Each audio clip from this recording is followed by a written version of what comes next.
الحمد لله الذي أرسل رسوله بالهدى ودين الحق ليظهره على الدين كله ولو كره الكافرون.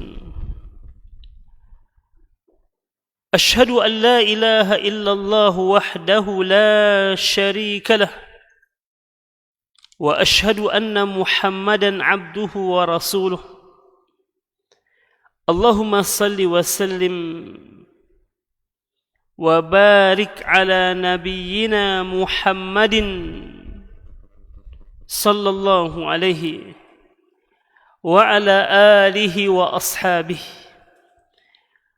ومن تبعهم بإحسان إلى يوم الدين. أما بعد، أيها الحاضرون، اتقوا الله حق تقاته ولا تموتن إلا وأنتم مسلمون. وقال أيضا: يا أيها الذين آمنوا اتقوا الله ولتنظر نفس ما قدمت لغد واتقوا الله إن الله بما تعملون بصير. Tiada Tuhan selain Allah yang maha gagah. Dialah Allah yang selalu menuntun kita, membimbing kita, memberikan petunjuk, hidayah dalam kehidupan kita. Tidak ada zat yang lebih besar kebaikannya kepada kita selain daripada Allah Subhanahu wa ta'ala. Maka sudah sepatutnya kita bersyukur kepada Allah Subhanahu wa ta'ala fi kulli waqtin wahin, di setiap waktu, di setiap saat dalam kehidupan kita. Dan rasa syukur yang mendalam di dalam diri kita akan mengantarkan kita untuk selalu memujinya, mengagungkannya, mensucikannya, dan yang tidak kalah pentingnya adalah mentaatinya. Karena di dalam dua ayat Allah Subhanahu wa ta'ala menyebutkan, satu adalah ayat yang ditujukan oleh Allah Azza wa Jalla kepada Rasul-Rasulnya, dan yang satu lagi adalah ayat yang Allah Subhanahu wa ta'ala tujukan atau khitabkan kepada orang-orang yang beriman. Allah Subhanahu wa ta'ala berfirman, Ya ayyuhar rusul Kulu min tayyibati ma razaqnakum Kulu mimma fil ardi halalan tayyiba wa'malu salihah. Wahai para rasul, makanlah oleh kalian dari apa-apa yang baik, dari segala yang telah dihalalkan oleh Allah Azza wa Jalla, dan beramal solehlah kalian. Lalu ayat yang Allah Azza wa Jalla khitabkan, tujukan kepada orang yang beriman, Ya ayyuhalladzina amanu Kulu min tayyibati washkuru lillah. Wahai orang-orang yang beriman, makanlah oleh kalian dari hal-hal yang baik dan bersyukurlah kepada Allah. Artinya, bentuk syukur kita kepada Allah Tabaraka wa ta'ala adalah mentaati Allah dengan melakukan hal-hal yang akan mendatangkan ridha Allah Azza wa Jalla. Karena itulah sekali lagi kaum muslimin dan muslimat rahimani wa rahimakumullah, rasa syukur itu menghantarkan kita kepada ketaatan kepada Allah Tabaraka wa ta'ala. Di subuh hari ini kita puji Allah Subhanahu wa ta'ala yang karena bimbingan Allah Tabaraka wa ta'ala kita dapat mengawali hari kita dengan ketaatan kepadanya,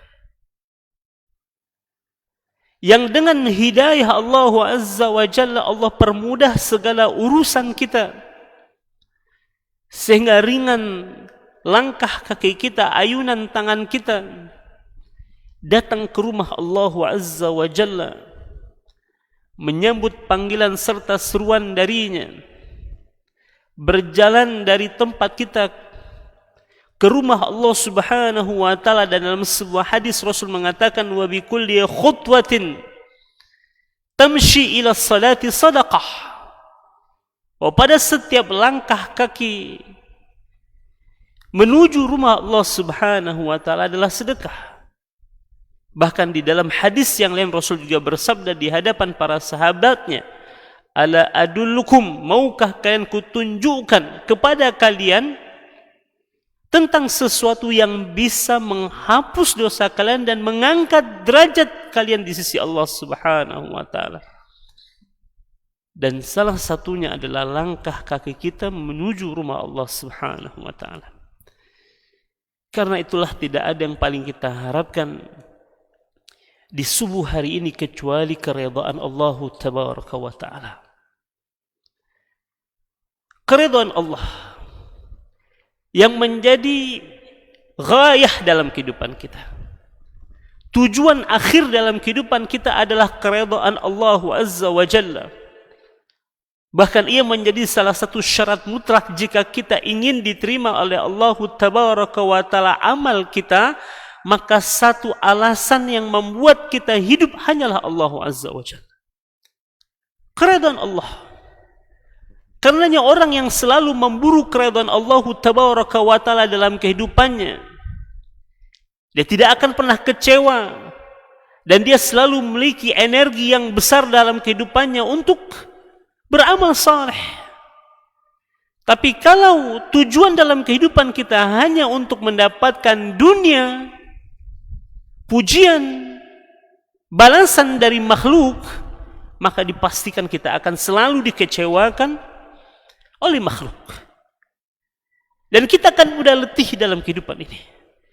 Tapi orang-orang yang selalu memburu keridhaan Allah Azza wa Jalla, dia tidak akan pernah kecewa, dan Allah Subhanahu wa taala tidak pernah mengecewakan hambanya. Dalam sebuah ayat Allah berfirman, innahu may yattaqi wa yasbir fa innallaha la yudhi'u ajral muhsinin.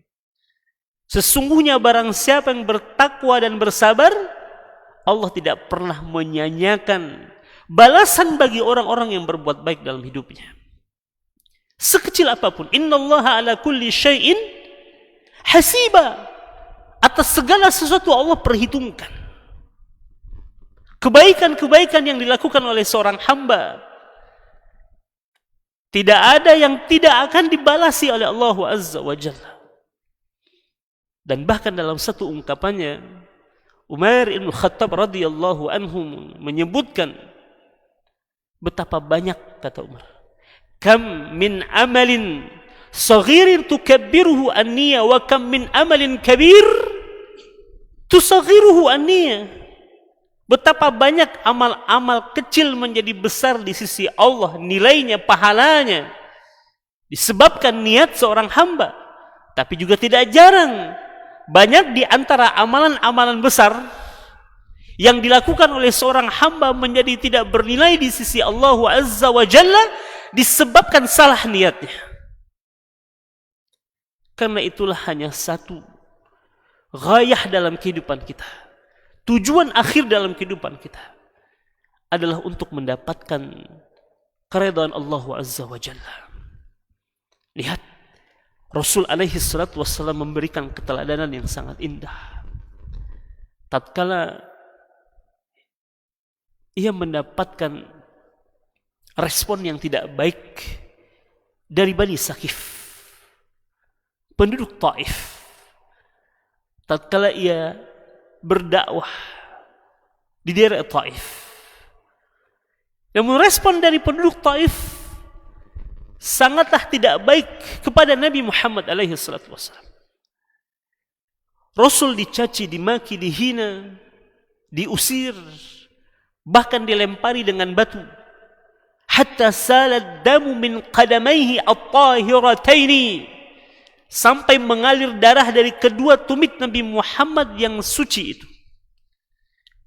Malaikat Jibril begitu sangat geram dengan perbuatan kaumnya terhadap Rasul alaihi salatu wassalam, sehingga hadir bersama malaikat Jibril, malaikat penjaga bukit, menawarkan diri untuk memusnahkan kaum tersebut atas perbuatan mereka terhadap Rasul alaihi salatu wassalam.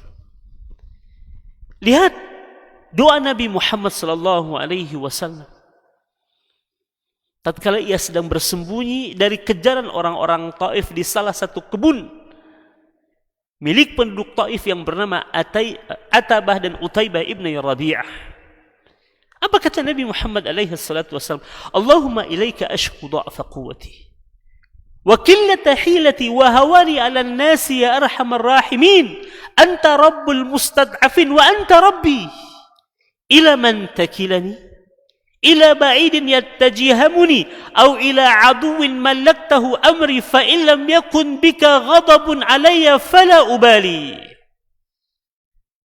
Sebuah doa yang menggambarkan akan ketulusan, keikhlasan yang dimiliki oleh Rasul alaihi salatu wassalam yang selalu mengharapkan keridhaan Allah dan dia tidak peduli dengan apapun yang terjadi dalam kehidupannya asal Allah ridha kepadanya.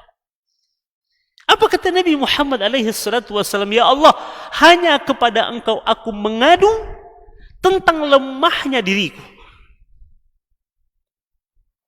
kurangnya kemampuanku, hinanya aku di hadapan manusia. Wahai yang maha pengasih di antara yang mengasihi, Engkau adalah Rabbnya orang-orang lemah dan Engkau adalah Rabbku. Kepada siapa Engkau akan menyerahkan diriku ini?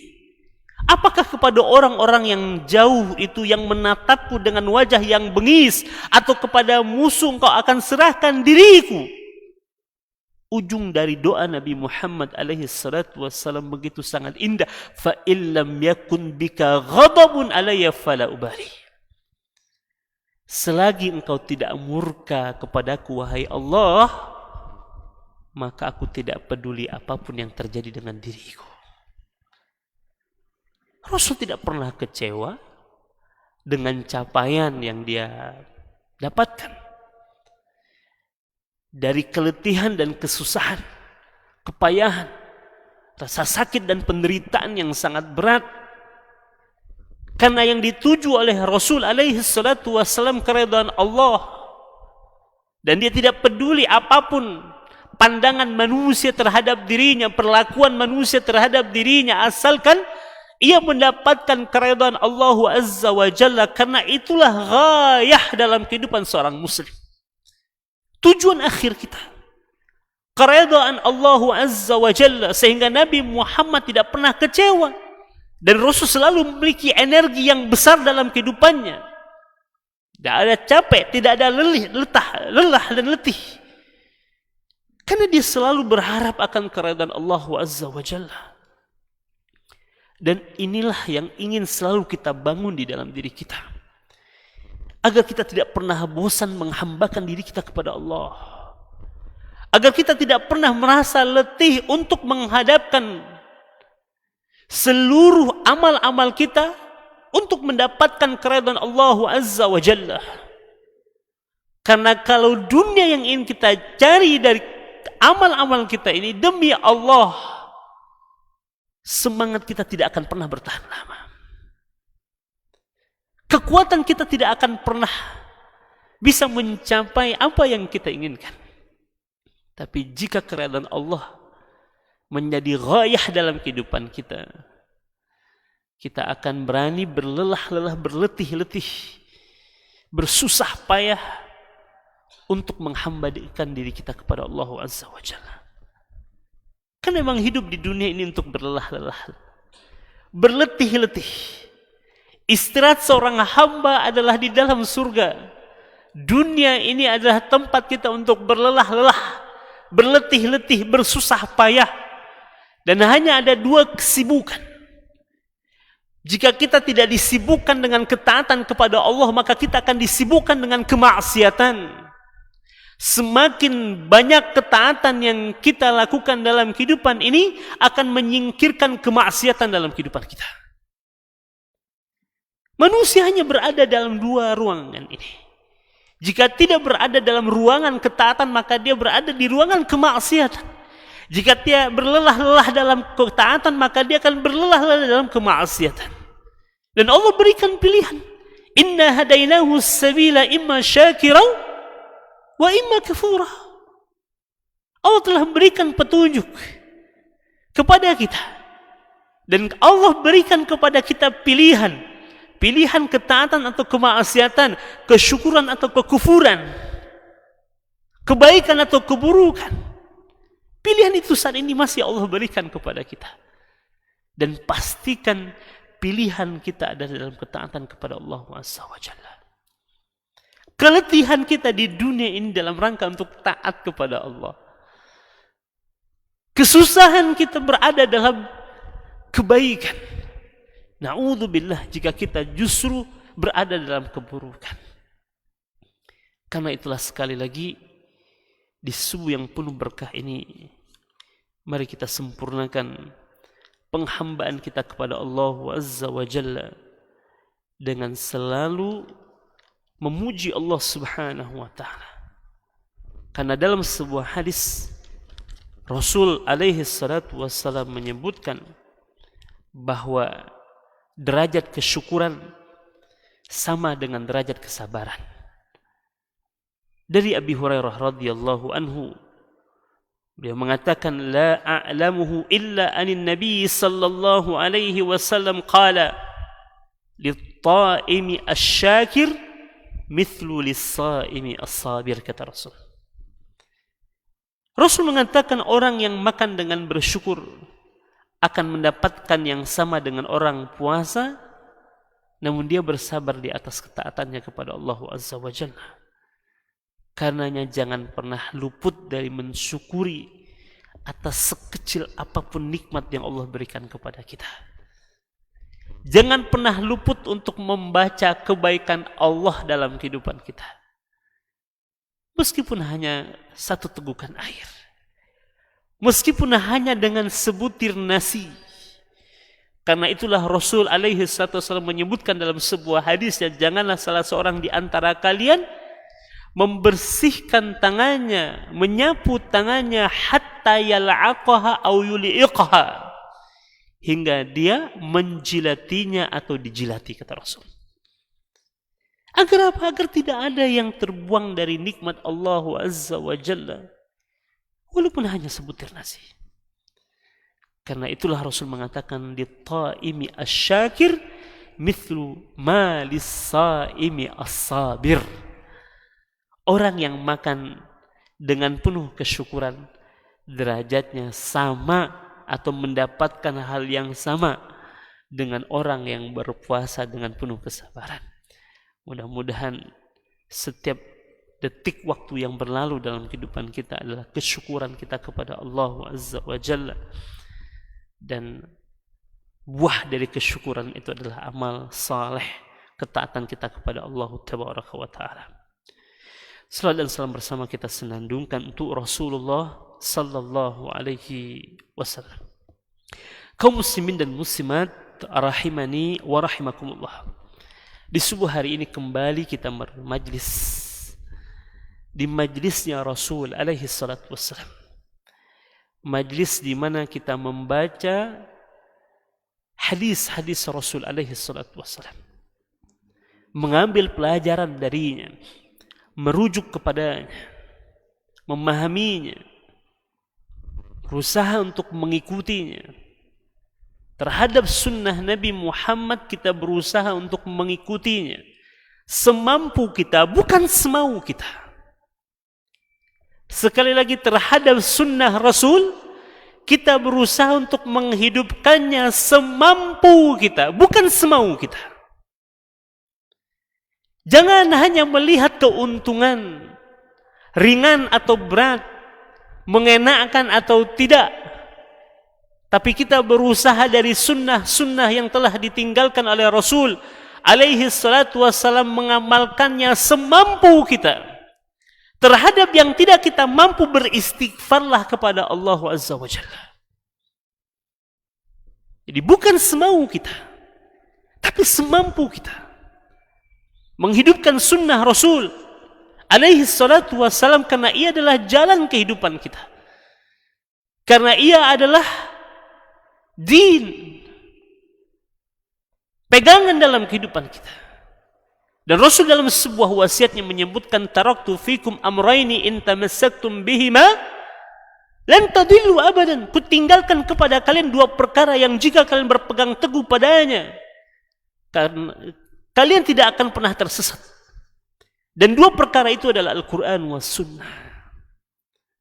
Karena itulah Rasul alaihi salatu wassalam mengatakan, alaikum bisunnati.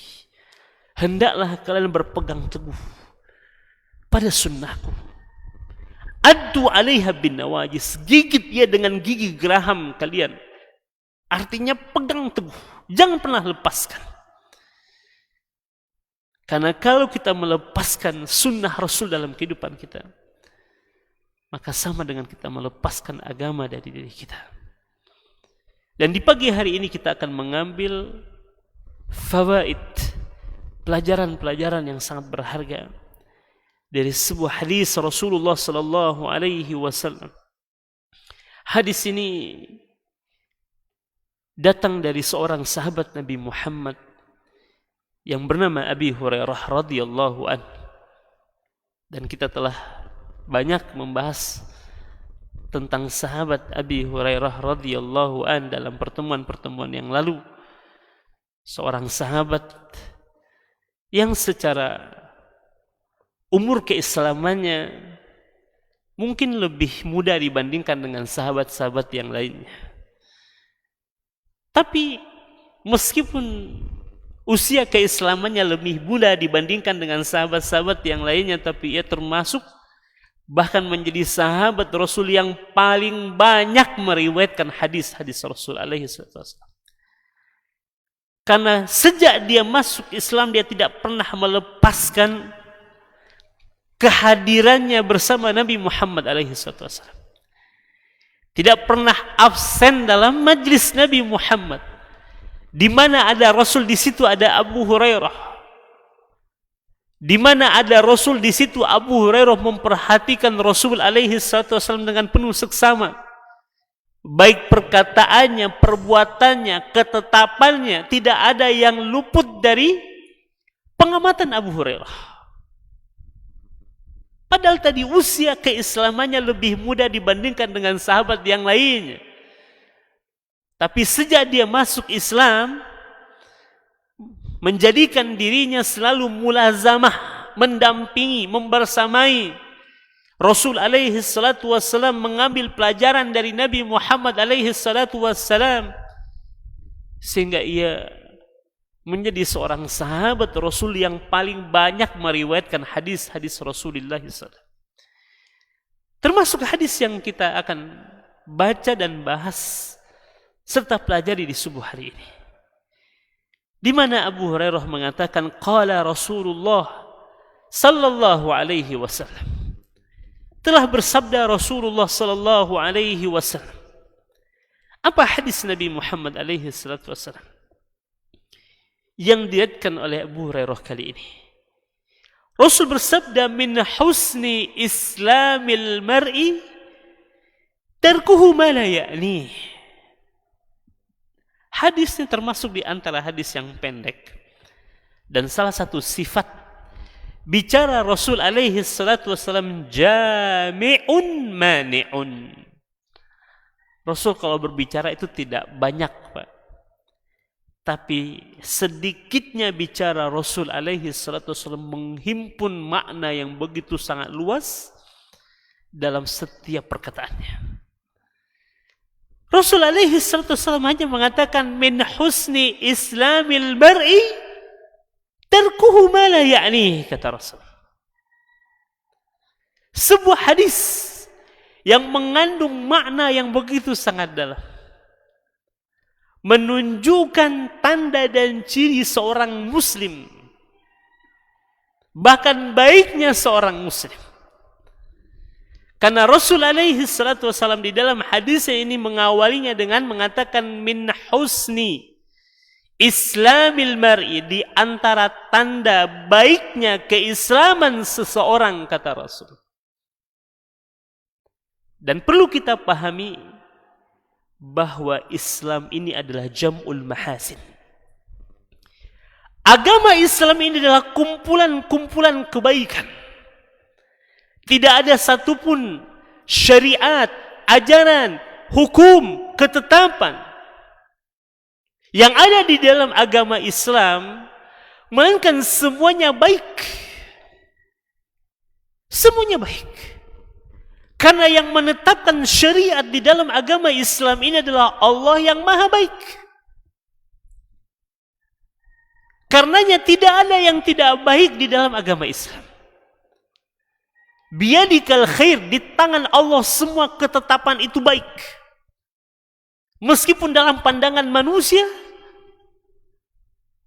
tidak baik. Tidak menyenangkan. Karena itulah Allah katakan dalam surah Al-Baqarah, kutiba alaimul qitalu wa huwa kurhul lakum, kata Allah. Telah diwajibkan atas kalian perang, sekalipun kalian tidak menyenangi, tidak menyukai, mungkin membenci peperangan itu.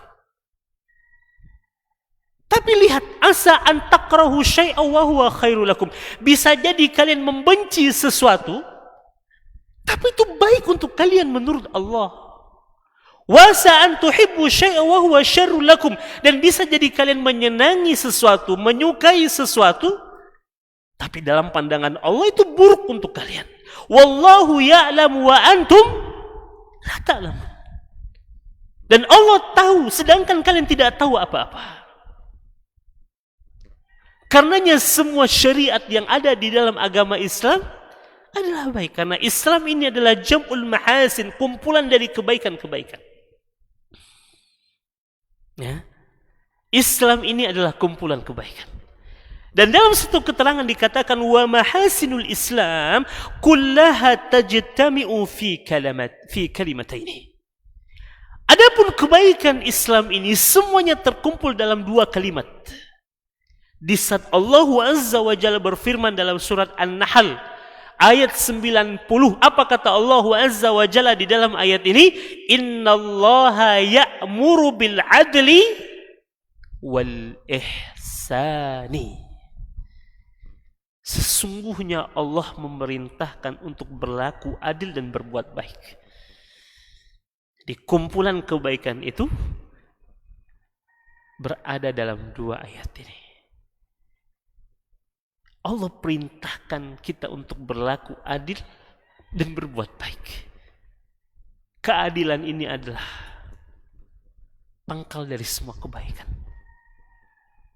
Bukan hanya terhadap seorang pemimpin, bukan hanya terhadap seorang suami, tapi setiap mukmin, setiap muslim harus berlaku adil. Karena adil itu menempatkan segala sesuatu pada tempatnya. Dan lawan dari keadilan adalah kezaliman. Karena kezaliman itu menempatkan sesuatu bukan pada tempatnya. Dan Allah membenci kezaliman. Dan Allah melarang kita untuk berbuat zalim. Di saat Allah telah mengharamkan atas dirinya berlaku zalim. Dalam sebuah hadis qudsi Allah Subhanahu wa taala berfirman, "Ya ibadi inni haramtu zulma ala nafsi. Wajaltuhu bainakum muharraman fala tazalamu," kata Rasul. Apa kata Allah di dalam hadis qudsi ini? Wahai hamba-hambaku, sesungguhnya aku telah mengharamkan kezaliman atas diriku. Artinya Allah maha suci daripada menzalimi hamba-hambanya. Dan aku telah jadikan zalim itu haram bagi kalian, maka jangan saling menzalimi satu dengan yang lainnya. Dan lawan dari kezaliman itu adalah keadilan. Karenanya kita lihat, Rasul alaihi wasallam adalah seorang pemimpin yang adil. Bahkan dalam sebuah ungkapan yang sangat masyhur dari Rasul alaihi wasallam apa? Lau anna Fatimah binta Muhammadin sariqat laqata'tu yadaha. Kalaupun Fatimah binti Muhammad mencuri, kata Allah, maka aku yang akan memotong tangannya. Ungkapan ini disampaikan oleh Rasul tatkala ada beberapa orang sahabat datang kepada Nabi Muhammad, minta kepada Rasul alaihi wasallam meringankan hukuman terhadap seorang wanita yang telah mencuri, di mana wanita ini dari kalangan terpandang di tengah-tengah kaumnya. Sehingga Rasul alaihi wasallam mengatakan ungkapan tadi. Artinya bentuk keadilan Nabi Muhammad ditegakkannya hukum, sekalipun itu dilakukan oleh Fatimah, anakku sendiri kupotong tangannya, kata Rasul alaihi wasallam. Dan kita mendapati ketika keadilan ditegakkan di zaman Rasul alaihi wasallam, yang ada di tengah-tengah masyarakat kota Madinah adalah terciptanya rasa aman. Dan ini juga terjadi pada masa Khalifah Umar bin Abdul Aziz.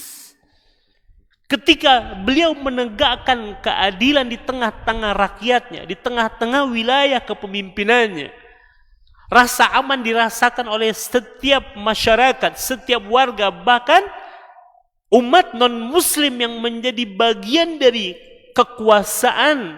Umar bin Abdul Aziz merasa nyaman tinggal bersama kaum muslimin.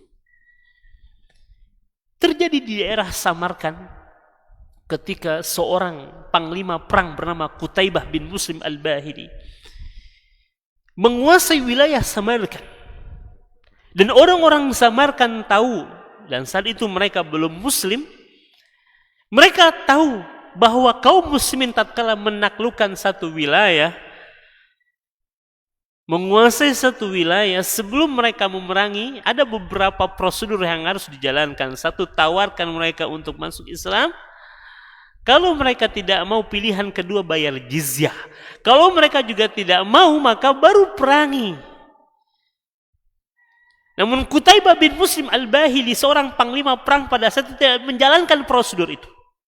Masuk ke wilayah Samarkand tanpa ada penawaran kepada mereka. Qutaibah bin Muslim al-Bahili ini langsung menyerang dan memerangi penduduk Samarkand. Dan orang-orang Samarkand tahu tentang hal itu, dan mereka tahu bagaimana keadilan Umar bin Abdul Aziz. Tanpa ada kekhawatiran, mereka minta izin untuk berjumpa dengan Khalifah Umar bin Abdul Aziz, mengadukan perihal tersebut kepada siapa? Khalifah. Lalu Khalifah Umar bin Abdul Aziz mengirimkan seorang qadi, seorang hakim yang adil dalam menetapkan sebuah perkara, untuk meneliti, menelaah tentang apa yang mereka adukan. Dan pada akhirnya seorang qadi ini yang diutus oleh Amir Al-Mu'minin menemukan kebenaran pada pengaduan orang-orang Samarkand. Lalu Umar bin Abdul Aziz menetapkan kemenangan di pihak orang-orang Samarkand. Di sana mereka bukan muslim. Lalu Umar perintahkan kepada siapa?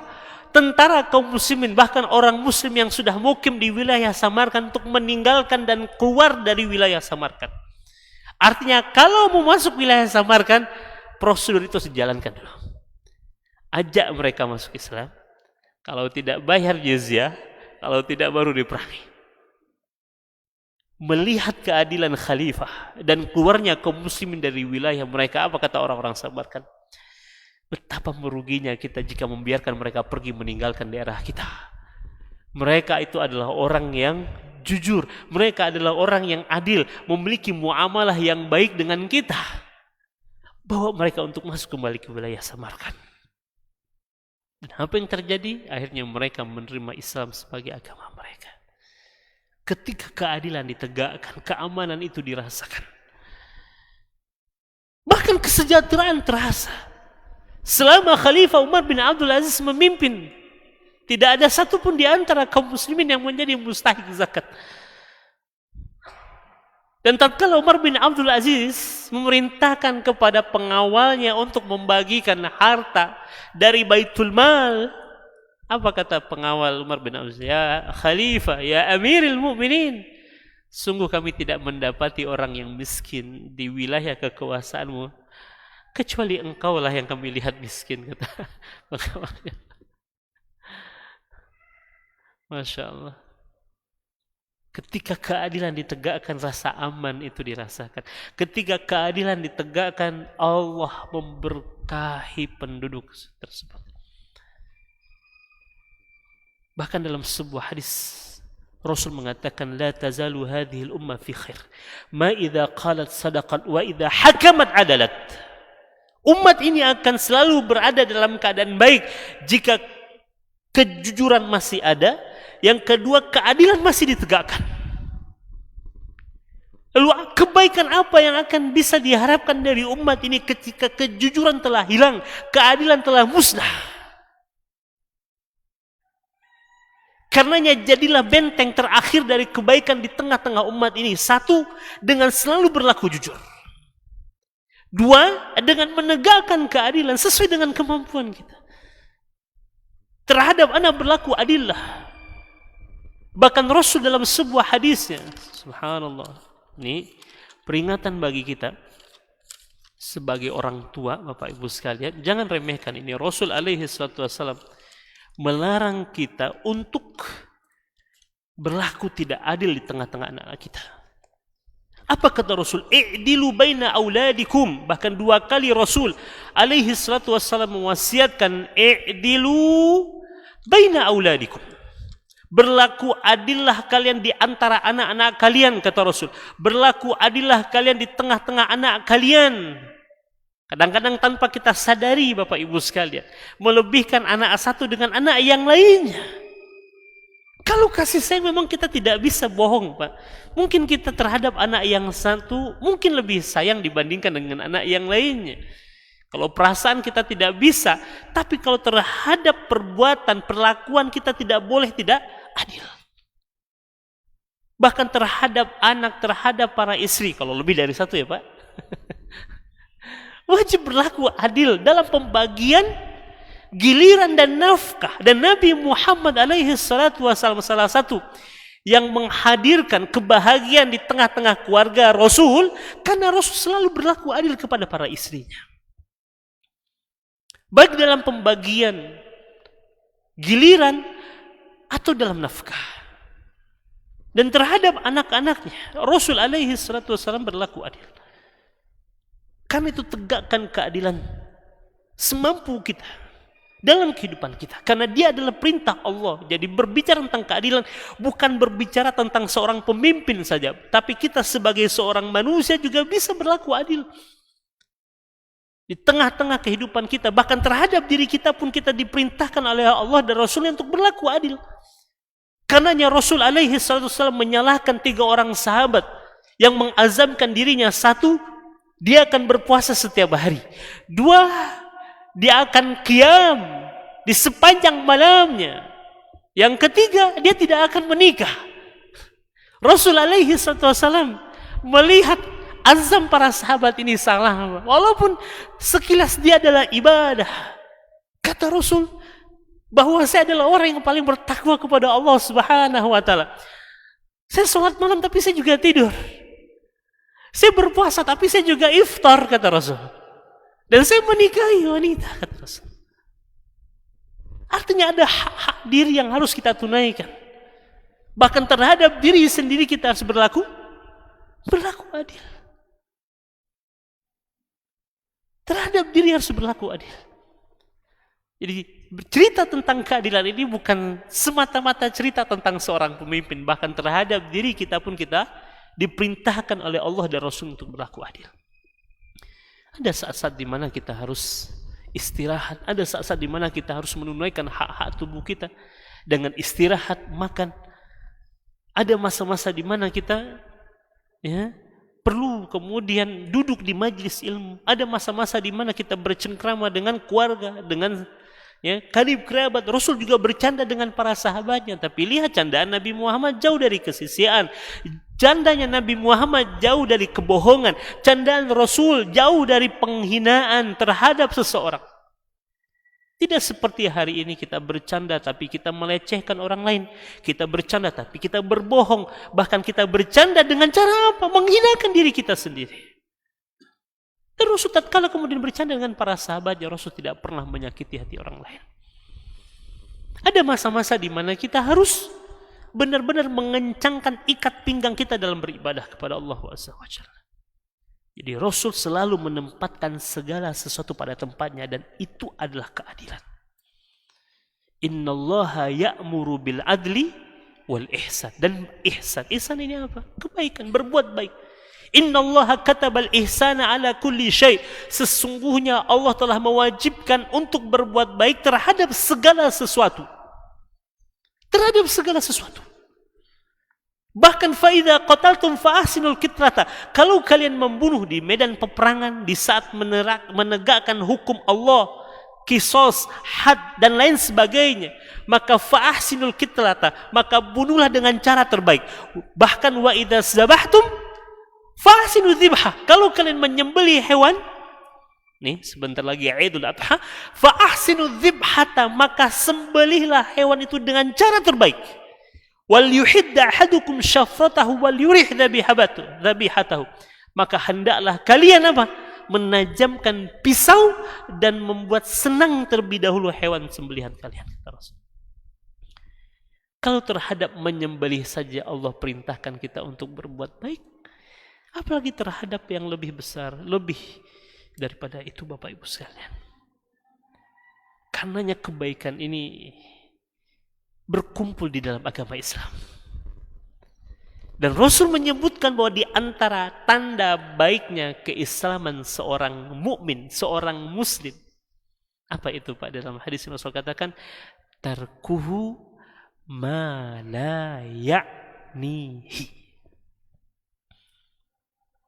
Ini yang harus menjadi perhatian kita hari ini. Dan banyak kaum muslimin hari ini mengabaikan apa yang disebutkan oleh Rasul dalam hadis ini.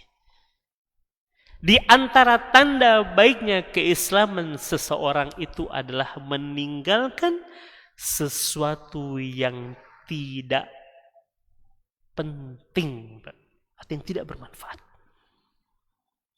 yang bukan menjadi urusannya. Ya, karena mala ya'nihi sini ya berarti adalah sesuatu yang bukan menjadi urusannya, sesuatu yang tidak ada manfaatnya, sesuatu yang tidak ada faedahnya. Artinya apa? Seorang muslim itu selalu selektif dalam kehidupan.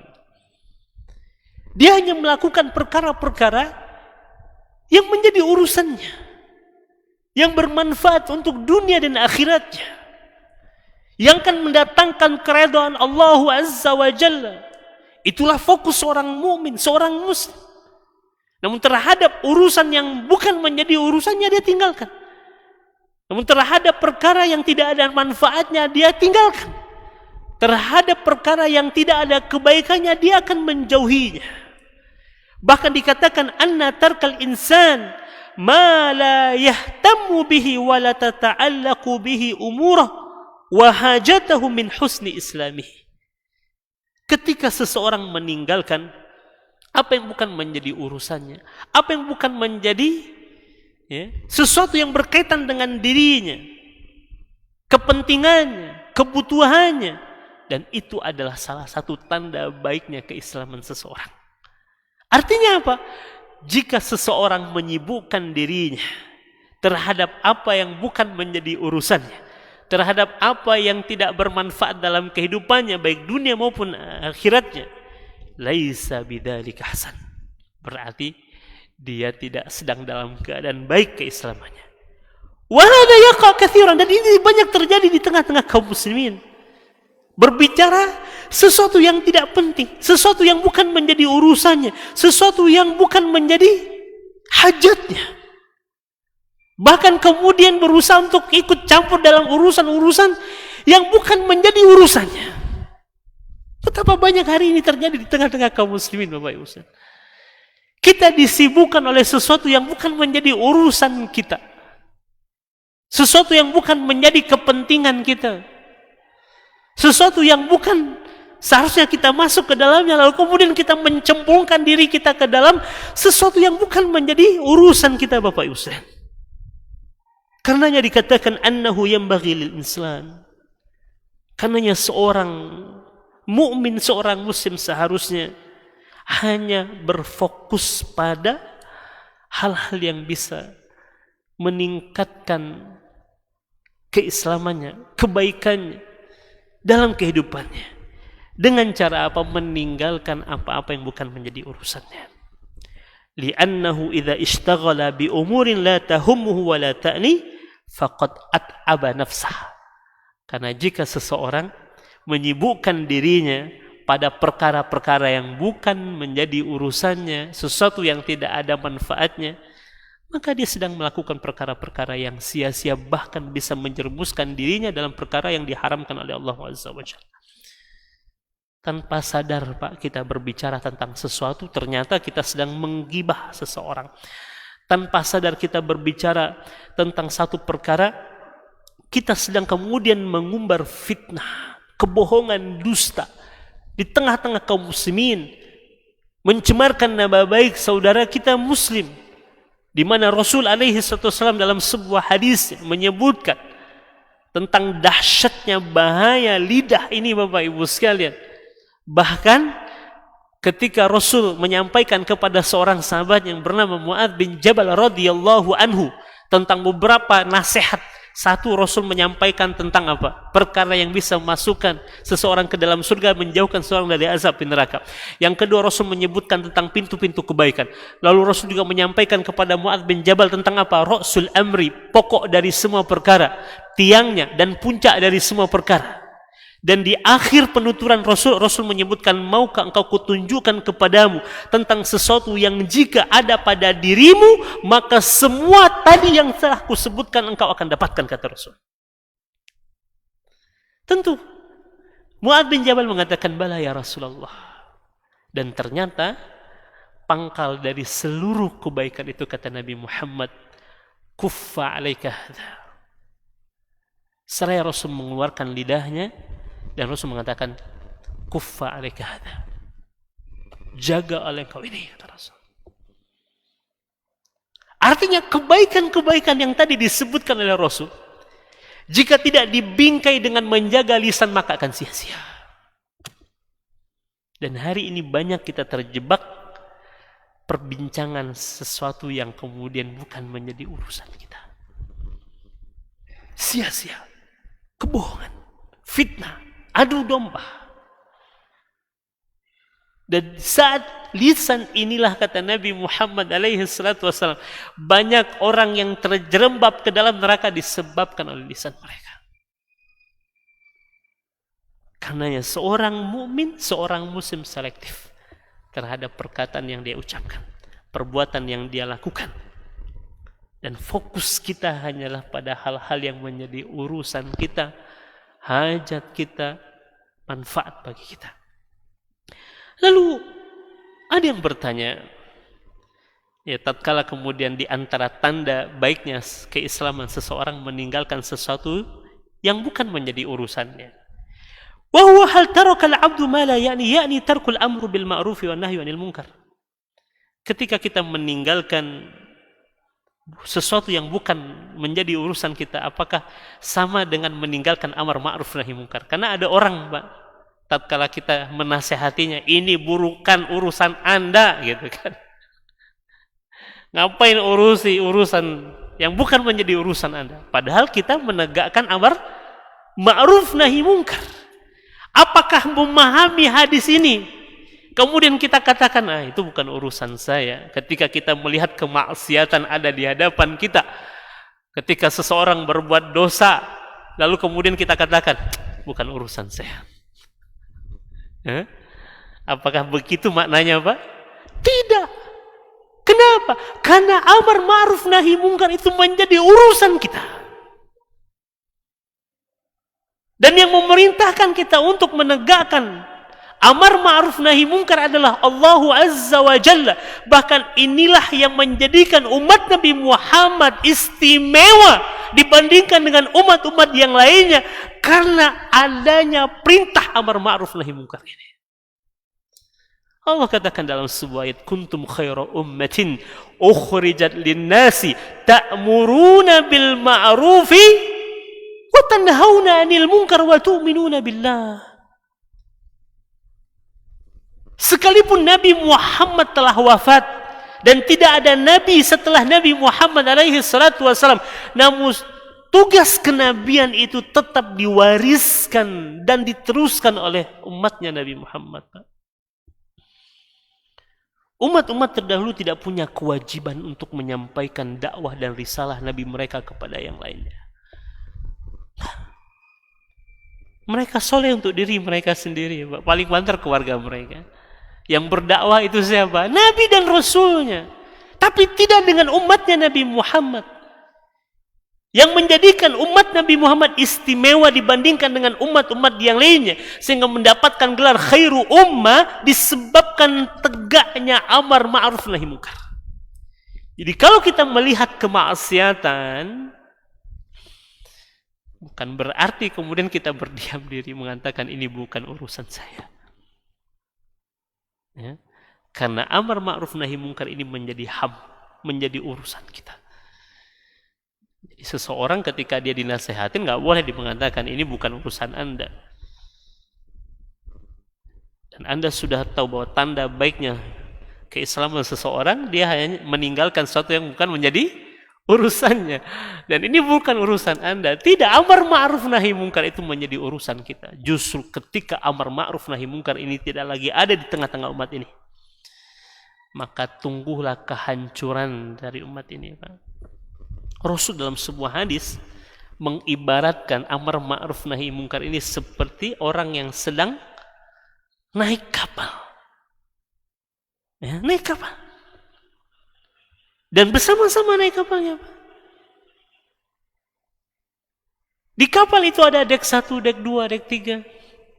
Orang yang berada di dek bawah, kalau untuk mendapatkan air dia harus naik ke atas. Capek bolak-balik. Lalu ada di antara mereka terfikir, lah, bukannya kita berada dekat air nih. Kalau kita lubangin aja sedikit saja dari kapal ini, kita ngambil air, kita nggak perlu repot dan orang di atas juga tidak akan terganggu dengan naik turunnya kita. Kalau itu dibiarkan, Pak, apa yang akan terjadi? Karam kapal itu. Begitulah ketika amar ma'ruf nahi munkar tidak ada lagi di tengah-tengah umat ini akan karam, Bapak Ibu sekalian. Jadi pemahaman hadis ini bukan berarti kemudian meninggalkan amar ma'ruf nahi munkar, karena amar ma'ruf nahi munkar itu menjadi urusan kita. Dan Allah yang memerintahkannya. Jadi jangan disalahpahami ya dengan perkataan Rasul, di antara tanda baiknya keislaman seseorang meninggalkan sesuatu yang bukan menjadi urusannya. Lalu ketika kita melihat kemaksiatan, lalu kemudian kita katakan itu bukan urusan saya, itu urusan dia dengan Allah Subhanahu wa Ta'ala. Tidak. Karena amar ma'ruf ini menjadi urusan kita sebagai seorang mukmin, seorang muslim. Urusan kita sebagai umat Nabi Muhammad alaihi wasallam. Namun makna mala yakni di sini sesuatu yang bukan menjadi urusan, sesuatu yang bukan bermanfaat, sesuatu yang tidak ada kepentingan dan hajat padanya adalah sesuatu yang berkaitan dengan hal-hal yang memang kita tidak ada ya, urusan di situ, baik perintah Allah dan Rasulnya. Ya, bagi kita sebagai seorang ayah, urusan kita yang pertama adalah bagaimana ku anfusakum wa ahlikum nar. Protek diri kita, keluarga kita, anak-anak kita, istri kita dari perkara-perkara yang akan menjerumuskan mereka kepada kemaksiatan. Jika kita sebagai seorang pemimpin, maka urusan kita bagaimana kemudian kita memastikan rakyat kita, orang-orang yang berada di bawah kepemimpinan kita dalam kebaikan, ketaatan. Umar bin Abdul Aziz, usia kepemimpinannya tidak lebih daripada 3 tahun, Pak. Tapi lihat bagaimana perhatiannya terhadap rakyatnya. Dia menjadi orang yang terakhir kali tidur di antara rakyatnya. Dia tidak akan pernah bisa tidur, Pak, sebelum memastikan rakyatnya dalam keadaan aman, dalam keadaan kenyang. Selagi ada yang kelaparan, dia tidak akan pernah bisa tidur, Pak. Karena itu urusannya seorang pemimpin. Kita sebagai seorang rakyat, urusan kita apa? Taat kepada pemimpin. Selagi tidak dalam bermaksiat kepada Allah. Tapi kalau perintahnya dalam kemaksiatan, la ta'ata li makhlukin fi ma'siyatil khaliq, tidak ada ketaatan kepada makhluk dalam bermaksiat kepada Khaliq. Jadi selagi kebijakan pemerintah tidak membawa dan menjerumuskan kita kepada kemaksiatan, maka wajib hukumnya kita untuk mentaatinya. Kan itu urusan kita sebagai seorang rakyat. Mendoakan kebaikan untuknya, menasihatinya. Kita sudah membahas dulu tentang an-nasihah, tentang nasihat terhadap pemimpin. Ya, ketika pemimpin melakukan kesalahan, kita punya kewajiban untuk menasihati. Namun dengan cara apa? Ada caranya, ada etikanya, dan sudah kita bahas dalam pertemuan yang sebelumnya. Ya, bukan dengan cara menjatuhkannya, merendahkannya, tapi dengan cara-cara yang baik, hikmah. Dan kita belajar dari Nabi Musa alaihissalam bagaimana hikmahnya ia menasihati siapa, Pak? Fir'aun. Bahkan Fir'aun yang mengaku dirinya sebagai Tuhan, Allah tetap perintahkan agar Nabi Musa mengatakan dengan perkataan yang baik. Karena itulah Bapak Ibu sekalian, mulai kita pilih-pilih dalam kehidupan kita. Mana menjadi urusan kita? Mana sesuatu yang bermanfaat dalam kehidupan kita? Jika sesuatu yang bukan menjadi urusan kita, tinggalkan. Jika sesuatu itu bukan bermanfaat untuk dunia dan akhirat kita, tinggalkan. Karena itu adalah salah satu tanda kebaikan, keislaman seseorang. Namun bukan berarti kemudian dengan memahami hadis ini kita meninggalkan amar ma'ruf nahi munkar. Karena mengajak orang lain untuk berbuat baik dan mencegah dari kemungkaran itu menjadi urusan kita sebagai seorang mukmin, seorang muslim. Karena kalau amar ma'ruf tidak ada lagi di tengah-tengah umat ini, maka yang terjadi adalah kehancuran dan kebinasaan. Semoga bermanfaat dari satu hadis Rasul yang singkat ini namun memiliki makna yang begitu sangat dalam, yang jika kita amalkan maka keislaman kita akan semakin baik dari waktu ke waktu. Aqulu qouli hadza wa astaghfirullah li wa lakum. Subhanakallahumma wa bihamdika asyhadu an la ilaha illa anta astaghfiruka wa atubu ilaik. Assalamualaikum warahmatullahi wabarakatuh.